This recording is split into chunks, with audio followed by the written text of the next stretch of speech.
tips kung paano mag 1 million ang sahod kada buwan sa Facebook page. Una, Uy, si Rani. Rani! Halika. Bakit? May ginagawa ka ba? Wala, akit ako sa taas. Pasuyo naman, pawalis nga dyan. Di ako makalabas eh.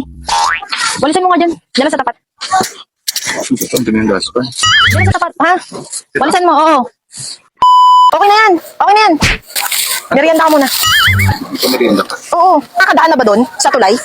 Pwede. Doon lang sa ilalim ng tulay. Kung may dumi ka sa mukha, punasan mo muna.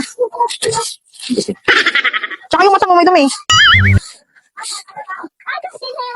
Sige din, thank you. Sige, thank you. Jean, ano ito pinost mo? Alin? Ay, ayan. Nakita ko nga itong lalaking ito sa tindahan ko. Nagwawali siya. Di ko alam kung tupad member siya. Tinanong ko nga kung saan siya nakatira at itong sabi niya, Ilalim ng tulay. sobrang ako naawa sa lalaking ito kaya nag-decide ko na bigyan siya ng pagkain. At hindi ko nga inasahan ang sumunod na mga nangyari. Pagkatapos ko siyang bigyan ng pagkain, siya ay naiyak sa sobrang tuwa. Kung na-touch kayo sa kwentong